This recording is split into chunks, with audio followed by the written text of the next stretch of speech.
A common expression that hints at a brighter future and personal improvement is the idea of recreating yourself. However, not everyone comprehends the depth of this concept, and not many embark on the transformative journey it suggests. As we stand on the brink of the year 2024, it's an opportune moment for a profound exploration, a comprehensive guide to recreating oneself in the upcoming year. This video delves into Stoic philosophy and draws insights from other intriguing philosophers to provide a roadmap for personal transformation. It envisions a life where external opinions hold no sway and societal noise becomes inconsequential. The first aspect explored is the art of not caring, a state of freedom where one becomes the focal point of their own world, indifferent to external influences. It's not about boredom, it's about reclaiming autonomy. The discourse then shifts to the concept of selfishness, challenging the negative connotations associated with the term. The video prompts viewers to consider whether genuine love for others is possible without first cultivating self-love. Understanding the foundations of a good life, rooted in selfishness and self-love, is crucial to this journey of self-recreation. As individuals gain a stronger sense of self, the video delves into the profound quest for purpose. In a chaotic world, discovering and anchoring oneself in a purpose becomes a guiding light. It emphasizes that purpose is not merely found, it is actively created, making life so rich that every breath reflects one's essence. The final leg of the journey explores Stoicism, an ancient philosophy that remains relevant today. Stoicism's vision of the good life is defined by virtue, wisdom, and tranquility, prioritizing these over mere financial success. It advocates for a life where adversities serve to transform rather than break an individual. As the new year 2024 approaches, the video encourages a shift in perspective about exercise, not as a means to alter appearance, but as a tool to transform one's core identity. It urges individuals to rediscover the hidden gems within themselves and radiate that positive energy into the world. The overarching message is an invitation to embark on a transformative journey, embracing growth, wisdom, and enlightenment. It acknowledges the common experience of feeling overwhelmed by societal demands and concerns about things beyond one's control. The video concludes with a powerful question: whether one is ready to meet their best self, urging viewers not to fear the leap into self-discovery and personal evolution. Consider this: what if there existed a way to break free from the stagnation, a path to navigate life with reduced stress and heightened peace of mind?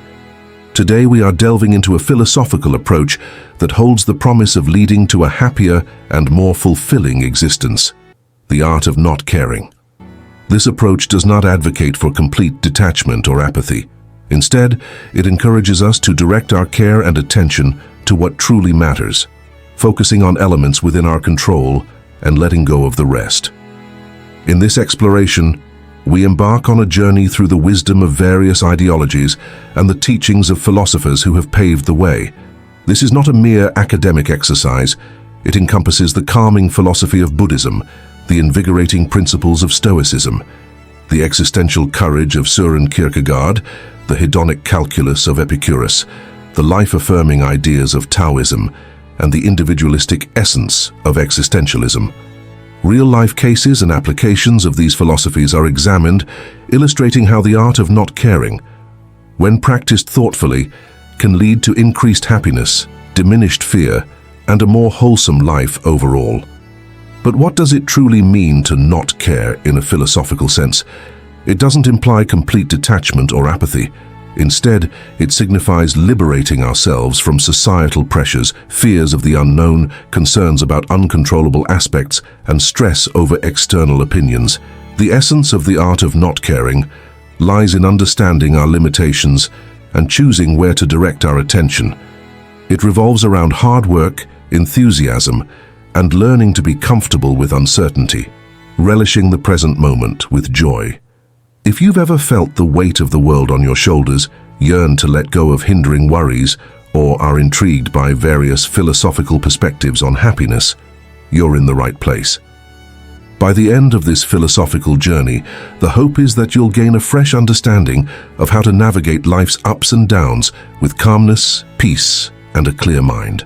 So let's embark on this philosophical excursion together, learning the art of not caring, a journey that promises to free you and pave the way for a happier, more satisfying life. As we begin, let's explore the profound connection between philosophy and happiness. How does philosophy assist us in defining and comprehending happiness?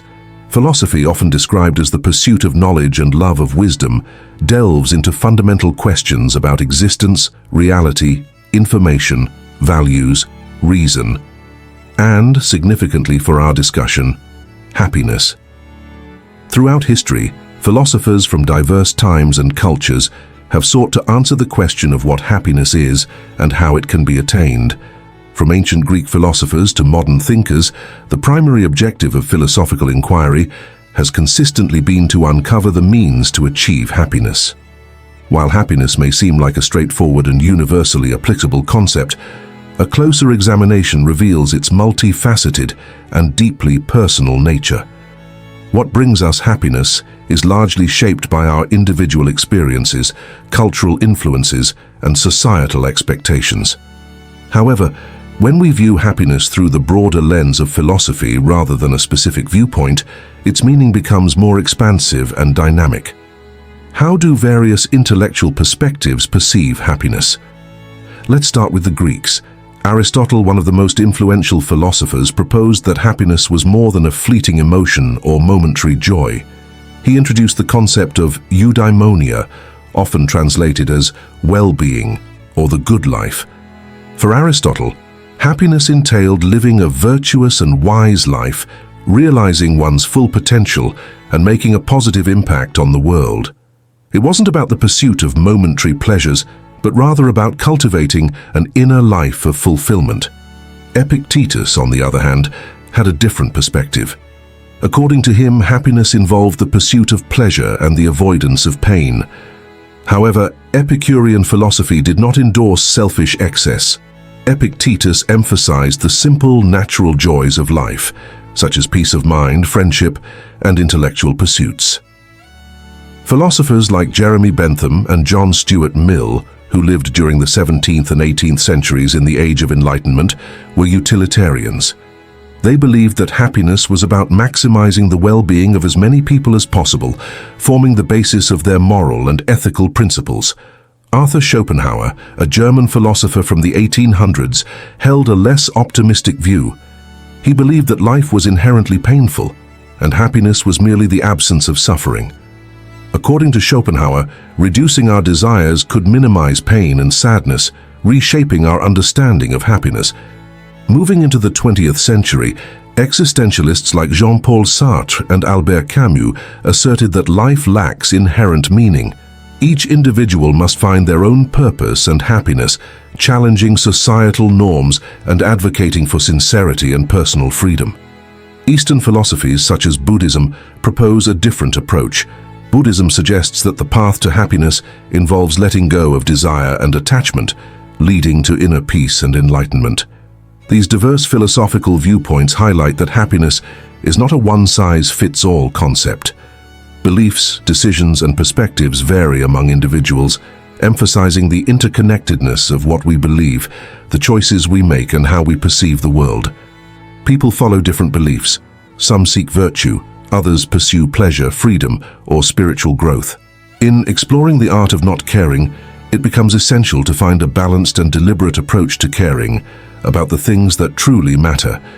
Philosophy doesn't provide ready-made solutions. Instead, it guides us in asking the right questions. As we delve into the art of not caring, let's approach it with an open mind, question our preconceptions, and allow the rich insights from various philosophical ideas to deepen our understanding of happiness. Now let's turn our attention to Stoicism, an ancient Greek philosophy that has experienced a resurgence due to its profound wisdom and practical advice for leading a virtuous life.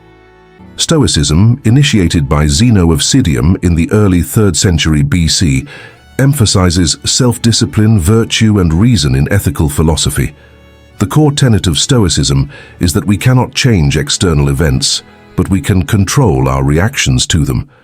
Stoicism urges us to focus on what is within our control and let go of what is not. This philosophy teaches us to distinguish between two kinds of power: things within our power, opinion, motivation, desire, aversion, and our actions, and things not within our power, body, property, reputation, office, and anything not of our own doing. By concentrating on what we can manage and adopting an indifferent attitude toward the rest, Stoicism guides us in learning the art of not caring.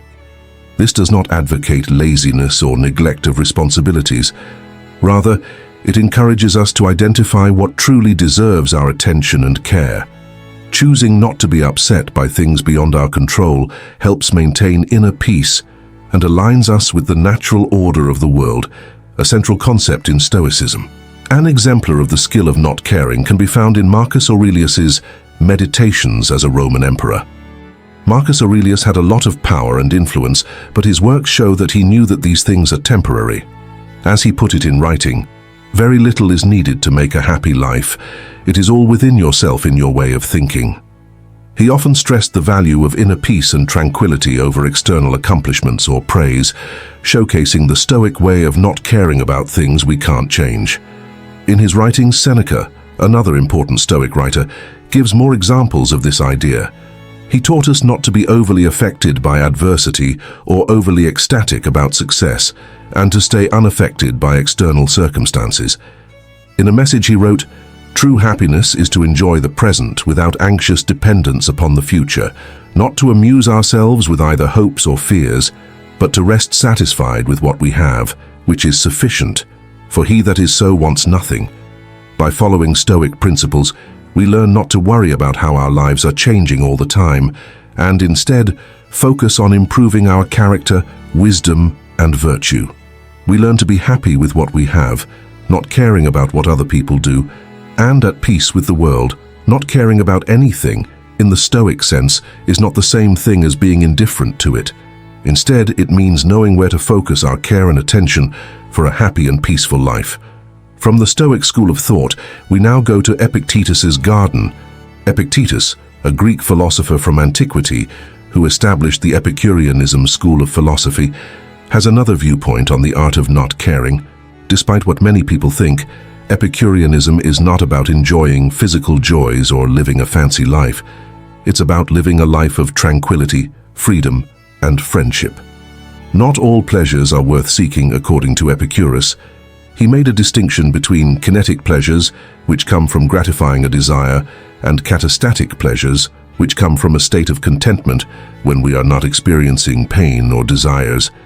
Epictetus said that the best life is one in which we can stay in a state of katastatic happiness and enjoy the simple things in life without being pushed by desires all the time. What Epicureanism says about social standards and material wants is an important part of the art of not caring. Epictetus wanted people to live a simple life away from the busy life of Athens. He thought that many of our wants, like wanting money, fame, or power, come from what other people expect of us and aren't normal or important. Epictetus said that these wants often cause more harm than good because they are never-ending and keep us wanting more. Epictetus famously said, "If you want to make a man happy, don't add to his riches, take away from his desires." Epictetus' ideas about fear, especially the fear of death, are also very interesting. He said death doesn't matter to us because death doesn't exist when we don't, and we don't exist when death does. Epictetus says that we shouldn't be afraid of death because it's a necessary part of life. This way, we can live more freely and happily in the present. So, how do these ideas make your life better? We can achieve a state of contentment and inner peace by knowing the nature of our desires, telling them apart from those that aren't important, and learning how to control them. By choosing not to care about what other people think or the fear of death, we free ourselves from worries and stresses that aren't necessary. This makes room for real joy and tranquility. Epicureanism teaches us that happiness doesn't come from having things or being important, but from being at peace inside, without any pain or trouble. The philosophy teaches us to enjoy the simple things in life like friendship and thought, and not having to worry about what other people want or fear. It also teaches us how to not care about other people. The Epicurean way of life tells us to rethink our wants and values, to let go of social expectations and pointless fears, and to enjoy life's simple, long-lasting pleasures. Let's keep these ideas from Epictetus with us as we go on our trip. Let's value the part that pleasure and desire play in our lives, and stop worrying about things that don't make us happy in the long run.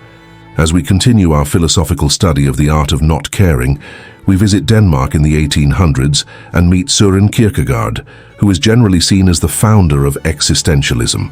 Unlike the other philosophers we've talked about so far, Kierkegaard lived in a very different time and culture.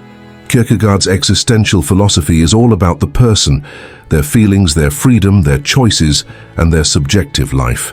What Epicureanism says about social standards and material wants is an important part of the art of not caring. Epictetus wanted people to live a simple life away from the busy life of Athens. He thought that many of our wants, like wanting money, fame, or power, come from what other people expect of us and aren't normal or important. Epictetus said that these wants often cause more harm than good because they are never-ending and keep us wanting more. Epictetus famously said, "If you want to make a man happy, don't add to his riches, take away from his desires." Epictetus' ideas about fear, especially the fear of death, are also very interesting. He said death doesn't matter to us because death doesn't exist when we don't, and we don't exist when death does. Epictetus says that we shouldn't be afraid of death because it's a necessary part of life. This way, we can live more freely and happily in the present. So, how do these ideas make your life better? We can achieve a state of contentment and inner peace by knowing the nature of our desires, telling them apart from those that aren't important, and learning how to control them. By choosing not to care about what other people think or the fear of death, we free ourselves from worries and stresses that aren't necessary. This makes room for real joy and tranquility. Epicureanism teaches us that happiness doesn't come from having things or being important, but from being at peace inside, without any pain or trouble. The philosophy teaches us to enjoy the simple things in life like friendship and thought, and not having to worry about what other people want or fear. It also teaches us how to not care about other people. The Epicurean way of life tells us to rethink our wants and values, to let go of social expectations and pointless fears, and to enjoy life's simple, long-lasting pleasures. Let's keep these ideas from Epictetus with us as we go on our trip. Let's value the part that pleasure and desire play in our lives, and stop worrying about things that don't make us happy in the long run. As we continue our philosophical study of the art of not caring, we visit Denmark in the 1800s and meet Søren Kierkegaard, who is generally seen as the founder of existentialism. Unlike the other philosophers we've talked about so far, Kierkegaard lived in a very different time and culture. Kierkegaard's existential philosophy is all about the person, their feelings, their freedom, their choices, and their subjective life. He thought that everyone has their own idea of what is true, and that everyone has to figure out how to live their own life on their own. His works give us a deep look into the mind of a person by exploring worry, hopelessness, and the search for meaning. The leap of faith in the face of life's riddles and unknowns is one of Kierkegaard's most well-known ideas. In order to find purpose and get over depression, according to Kierkegaard, one must take a leap. According to Kierkegaard, one must take a leap of faith into religion. While the phrase leap of faith is often used in religious contexts, especially in Kierkegaard's works, the idea behind it goes beyond religion. It's about embracing ambiguity and having the guts to make choices without knowing exactly how things will turn out. Fear and worry that we feel every day come from not knowing what will happen. We worry about what might happen in the future and find it hard to make choices when we can't see what will happen. What if, though, we decide not to care about this chance? What if we take that leap of faith, know that we don't know what will happen, and make our decisions with guts and conviction? Kierkegaard said, "Life can only be understood backward, but it must be lived forwards." This quote fits with what we're talking about because it reminds us that we can learn from our mistakes and gain wisdom from them, but we can't know or control what will happen in the future. So deciding not to worry about what might happen in the future doesn't mean you're careless or don't care about what happens. Instead, it's about getting rid of our crippling fear of the unknown so that we can fully live in the moment and do what we believe is right. By freeing us from the weight of worry and fear, Kierkegaard's leap of faith could lead us to greater happiness. When we stop worrying too much about what might happen, we can focus on the here and now and do things that are in line with our values. We free ourselves to live an honest life without being constantly worried about what might happen in the future. When we do this, Kierkegaard's psychological philosophy makes us think deeply about our own lives, our worries, and our freedom. His idea of the leap of faith gives us a way to deal with the unknowns in life, not by trying to guess or control the future, but by embracing these unknowns with confidence and focusing on who we really are. We should be brave and care less about the things we can't change in life, and more about living fully and honestly in the present.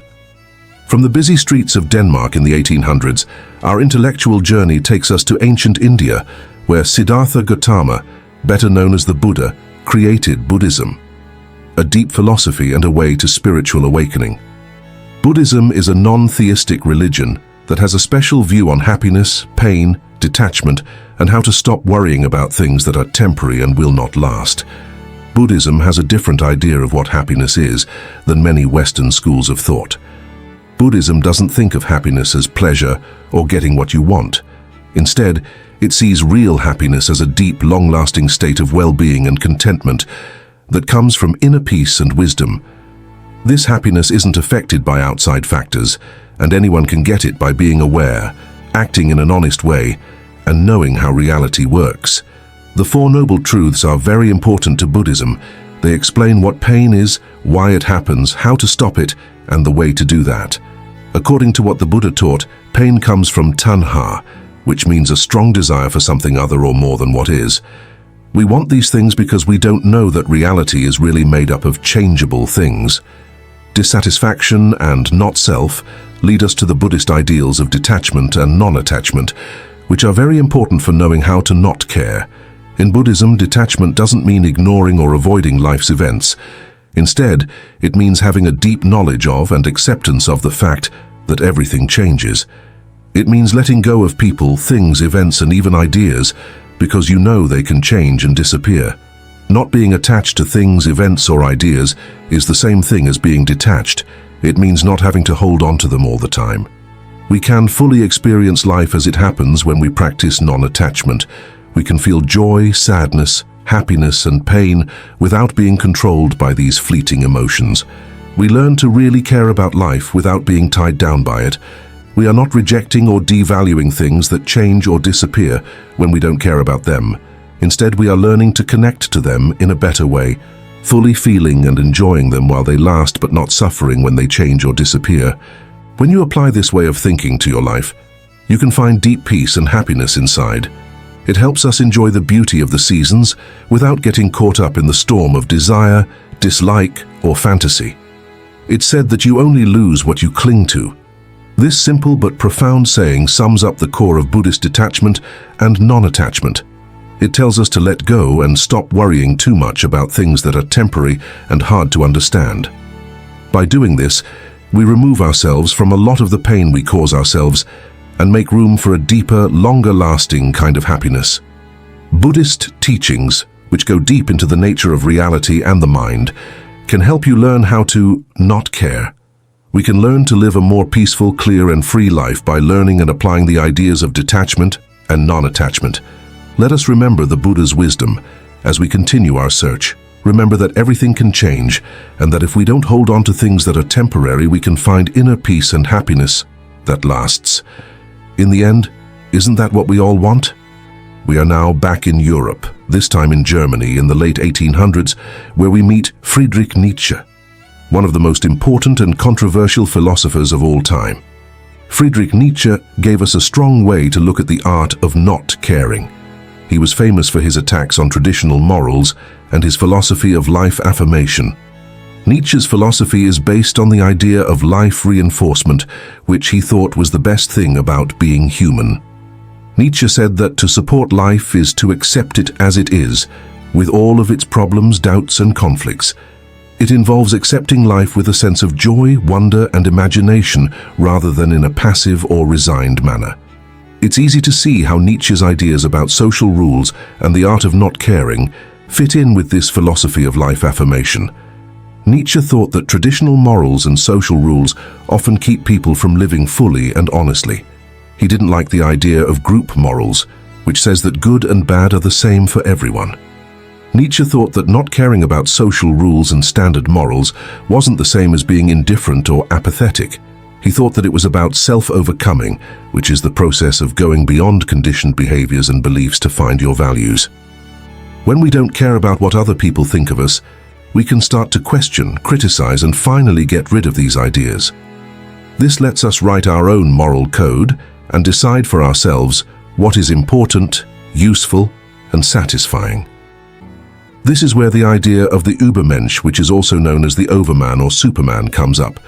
This idea is Nietzsche's idea of the perfect person, someone who has gotten over themselves, found their values, and accepted life in all its complexity.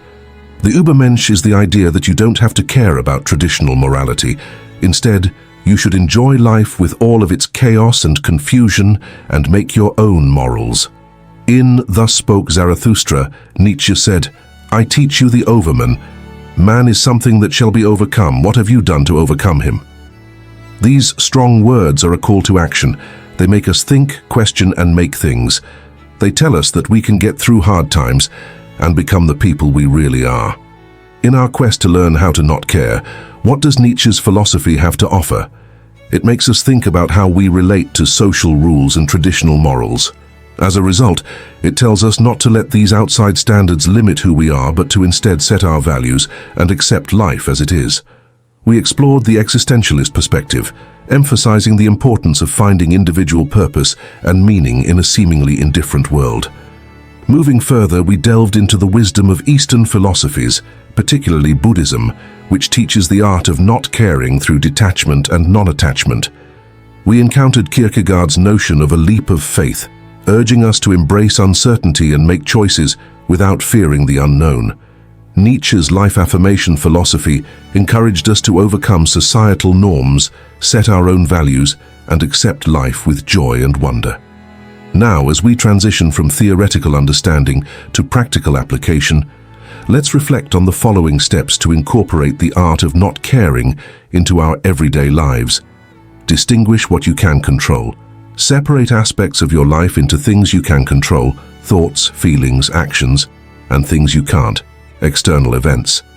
Focus on the former and let go of the latter to reduce stress and invite more joy and freedom. Embrace doubt. Accept that life is filled with uncertainties. Attempting to control or predict everything is not only futile, but can also lead to discontent. Embrace doubt as an opportunity for growth and change. Challenge social standards.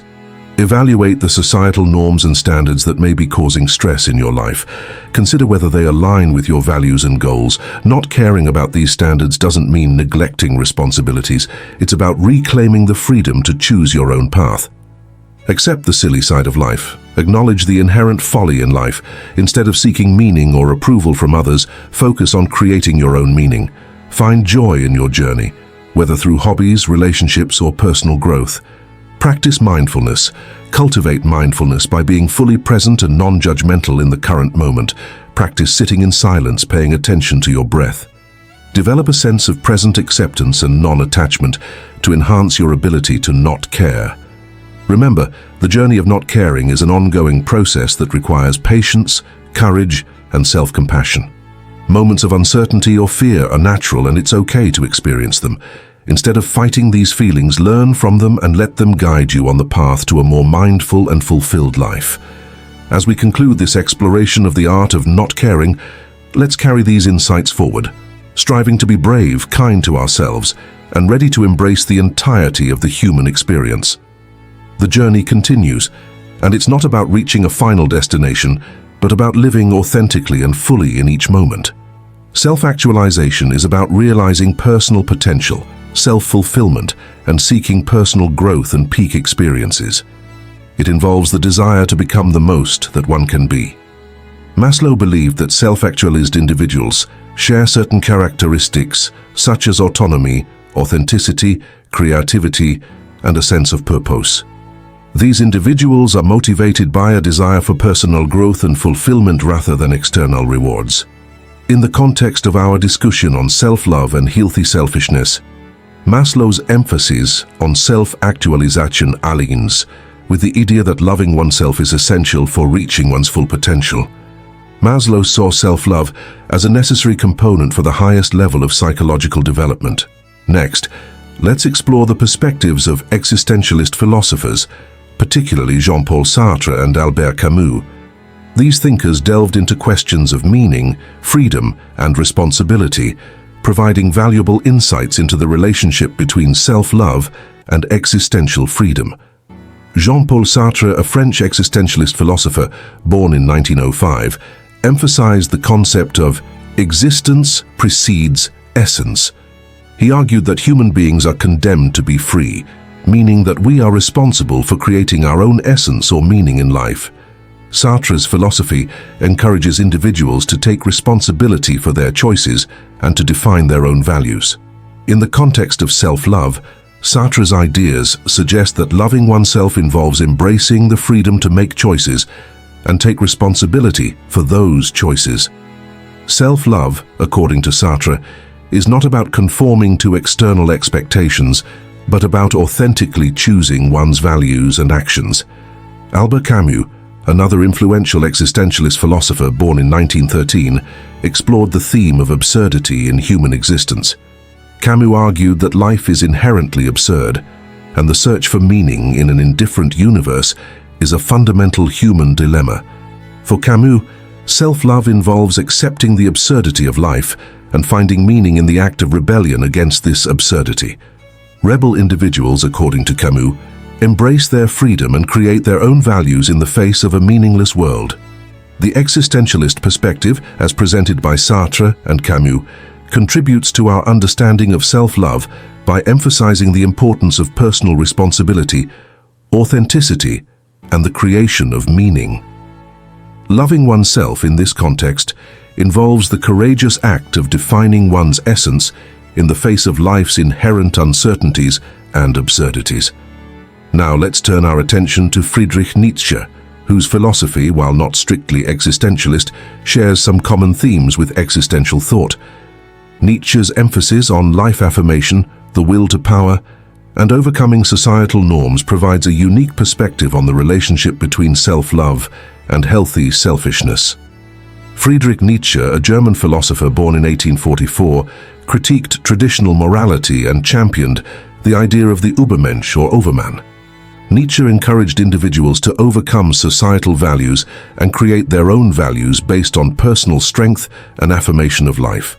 Nietzsche's concept of the will to power suggests that individuals should strive to achieve their full potential and embrace their unique qualities. In the context of self-love, Nietzsche's philosophy implies that loving oneself involves recognizing one's inherent worth, asserting individuality, and rejecting values imposed by external authorities. The Übermensch, according to Nietzsche, is an individual who rises above conventional morality, embraces their instincts, and creates their own values. This idea aligns with the notion of healthy selfishness, making choices that align with one's own values rather than conforming to external standards. In summary, the existentialist and Nietzschean perspectives highlight the importance of personal responsibility, authenticity, and the affirmation of life in the quest for self-love. These philosophies encourage individuals to embrace their freedom, define their own values, and assert their unique qualities in the face of life's challenges and uncertainties. As we continue our exploration of self-love and healthy selfishness, we will delve into additional philosophical and psychological perspectives to gain a comprehensive understanding of these concepts and their implications for personal growth and well-being. Epictetus emphasizes that our internal well-being is within our control, and true freedom lies in our ability to govern ourselves. In the context of self-love and healthy selfishness, Stoicism encourages individuals to prioritize their inner peace and well-being. By practicing self-discipline, cultivating virtues, and focusing on what is within our control, we can develop a sense of inner freedom and resilience.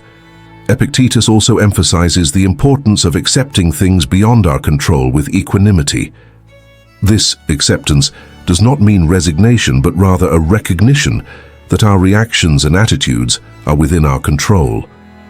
In this sense, self-love involves caring for our mental and emotional state by choosing how we respond to external events.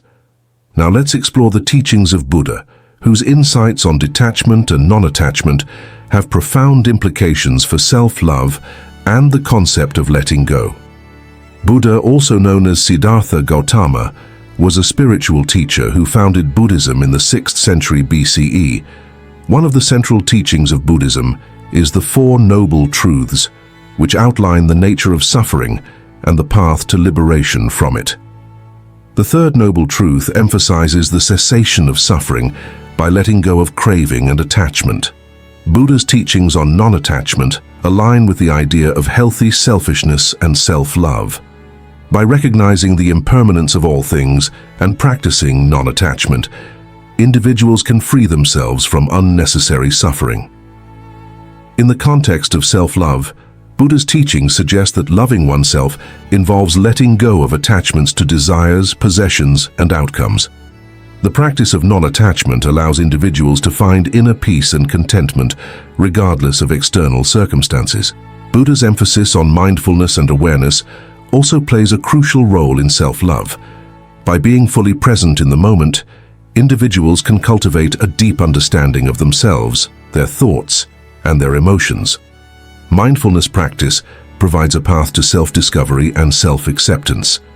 In summary, Buddha's teachings on non-attachment and mindfulness offer valuable insights into the practice of self-love. By letting go of attachments and being fully present, individuals can cultivate a sense of inner peace, contentment, and self-acceptance. As our journey through philosophical and psychological perspectives on self-love and healthy selfishness continues, we will explore the insights of existentialist thinkers such as Jean-Paul Sartre and Albert Camus. These philosophers shed light on the relationship between freedom, responsibility, and the pursuit of authenticity in the context of self-love. Frank discussion about feelings and expectations can lead to healthier connections. Fromm's insights on self-love align with the idea that a well-nurtured self is better equipped to contribute positively to relationships and society. Fromm's emphasis on love as an art also introduces the concept of actively practicing and cultivating self-love. It's not merely a passive acceptance of oneself, but an ongoing process of self-awareness, growth, and genuine care for one's well-being. As we continue our exploration, let's shift our focus to the realm of positive psychology and the influential work of Martin Seligman. Seligman is considered one of the founders of positive psychology, which aims to study and promote human flourishing and well-being. Seligman introduced the concept of PERMA, which represents 5 essential elements for a fulfilling life: positive emotions, engagement, relationships, meaning, and accomplishment. This framework offers valuable insights into the components of a flourishing life and how they relate to self-love. Positive emotions. Cultivating positive emotions is part of self-love. Seligman suggests focusing on activities that bring joy, gratitude, and contentment. Engaging in activities that bring happiness contributes to a positive self-perception. Engagement. Finding activities that provide a state of flow, where one is fully immersed and absorbed, can contribute to a sense of self-love. It involves pursuing activities that align with one's strengths and interests. Relationships. Building positive and meaningful relationships is crucial for well-being. Investing time and effort in nurturing connections with others contributes to a sense of belonging and love. Meaning. Seeking a sense of purpose and meaning in life is part of self-love. Understanding one's values and contributing to something larger than oneself can enhance well-being. Accomplishment. Setting and achieving meaningful goals contribute to a sense of accomplishment. Recognizing one's abilities and celebrating achievements are integral to self-love. Seligman's PERMA model encourages individuals to actively pursue a life that encompasses these elements, fostering a positive and self-loving mindset. In conclusion, Our journey through various philosophical and psychological perspectives on self-love and healthy selfishness has provided a rich tapestry of insights. From Maslow's hierarchy of needs to Aristotle's virtue ethics, from Buddha's middle way to Sartre's authenticity, each perspective contributes to our understanding of the complex interplay between self-love, healthy selfishness, and well-being. The recurring theme is that self-love involves a balanced and respectful relationship with oneself. It is not about self-indulgence or self-centeredness, but about acknowledging one's worth, taking responsibility for one's well-being, and cultivating a positive and authentic life. As we navigate the complexities of human existence, drawing wisdom from these diverse perspectives can guide us on a path of personal growth, fulfillment, and compassionate engagement with the world around us. The absurd, according to Camus, arises when humans seek meaning and order in a world that fundamentally lacks inherent meaning. The clash between our inherent desire for purpose and the indifferent, chaotic nature of the universe creates a sense of absurdity. Camus uses the metaphor of Sisyphus to illustrate the absurd. Sisyphus, a figure from Greek mythology, is condemned to roll a boulder up a hill, only for it to roll back down, and he must repeat this task for eternity. Camus argues that even though Sisyphus' labor is futile and lacks ultimate meaning, he can still find a form of personal meaning and purpose in the act of defiance, in continuing to push the boulder.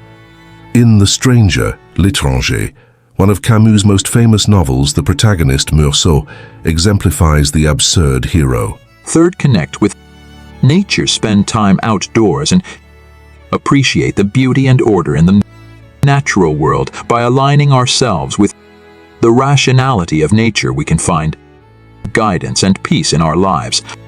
Seneca's teachings on living in harmony with nature encourage us to embrace our innate rationality and accept the natural order of the universe. By doing so, we can navigate life with wisdom and resilience, recognizing the divine spark within us and aligning ourselves with the universal reason that permeates the cosmos. Living in harmony with nature becomes a path to inner peace and fulfillment. Let Seneca's words remind us that the key to a meaningful life lies in understanding and embracing inherent rationality within us and in the world around us. Living in harmony with nature is not a rejection of our human or nature, but an affirmation of it. It's an invitation to align ourselves with the universal reason that flows through the cosmos and to navigate life with wisdom and resilience in the face of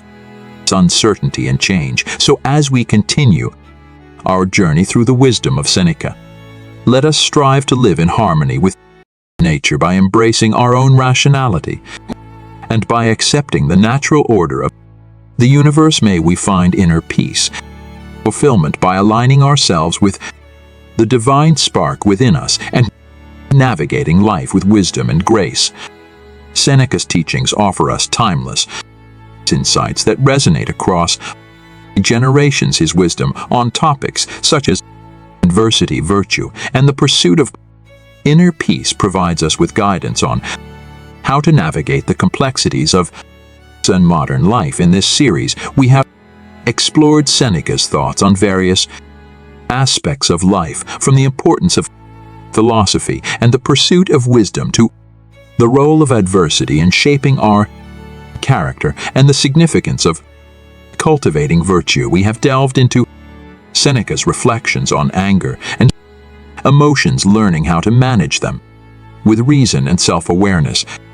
Seneca's words on the true sources of happiness challenge us to reconsider our values and priorities, emphasizing the goal of virtue, wisdom, and resilience in leading a fulfilling life. Furthermore, for Ordrescent, his insights on wealth and the dangers of complacency encourage us to seek inner richness and constant self-improvement. Seneca's teachings on living in harmony with nature guide us to recognize the forward communication divine spark within us, aligning ourselves with the rationality of the universe and accepting the natural order of life.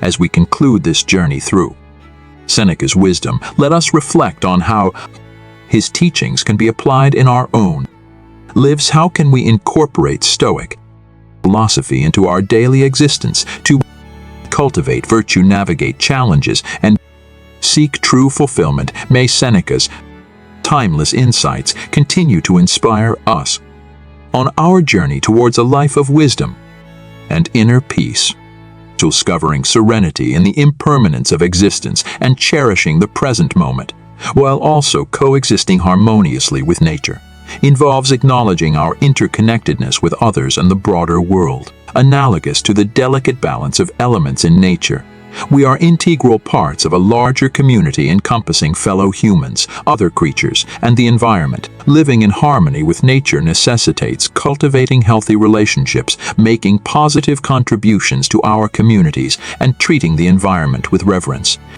Seneca's teachings emphasize recognizing the divine presence within us and aligning our actions with our rational nature and universal principles. This alignment honors our inner divinity, guiding us towards a life of integrity, virtue, and inner peace. Seneca's philosophy offers a blueprint for a fulfilling life, encouraging us to embrace rationality, accept life's natural rhythms, and acknowledge our interconnectedness with the universe. By living in accordance with these principles, we draw closer to our true selves, leading lives of greater wisdom, virtue, and inner harmony. Underscores the significance of self-discipline in leading a good life, cautioning against the insatiable craving for more. True wealth, according to Seneca, lies not in accumulating possessions but in desiring less. By exercising self-discipline, we control unchecked wants, cultivate contentment, and align our actions with virtue and reason. Wherever and serve regular self-reflection on our desires and their alignment with our values helps us overcome the tendency to constantly seek more, fostering a life free from the control of cravings. His Stoic perspective on death challenges the conventional narrative of viewing it as the ultimate enemy. Embracing the Stoic idea of amor fati, or love of one's fate, Seneca sees death as a natural and inevitable part of life. This perspective encourages us to live fully aware of our mortality, making our lives more meaningful and focused. Seneca's teachings prompt us to contemplate our own mortality regularly, enabling us to handle life's challenges more effectively, value our lives, and set priorities based on what truly matters. Seneca's insights on fear and anxiety emphasize the role of thoughts in generating these emotions. By distinguishing between what we can control and what we cannot, practicing mindfulness and applying logical thinking, we can mitigate fear and anxiety. Acceptance plays a crucial role, allowing us to recognize and acknowledge our fears without letting them dictate our actions. Seneca's wisdom urges us to focus on the present moment, freeing ourselves from unnecessary worries about the past or future. Seneca advocates for the therapeutic effects of travel on the soul. Beyond physical journeys, Seneca encourages mental and emotional exploration by leaving our comfort zones, changing environments, experiencing new perspectives, and being fully present during these journeys contribute to mental renewal and self-discovery. Seneca's advice on travel serves as a reminder to take regular breaks from our daily lives, fostering personal growth, self-awareness, and clarity of thought. In concluding the exploration of Seneca's teachings, it becomes evident that applying the essence of Stoicism in our daily lives is crucial. The insights provided by Seneca offer guidance for navigating life's challenges, cultivating virtue, and approaching each day with purpose, tranquility, and profound understanding. The real journey begins when we actively integrate these lessons into our actions, decisions, and perspectives, thereby honoring Seneca's legacy and enriching our own lives.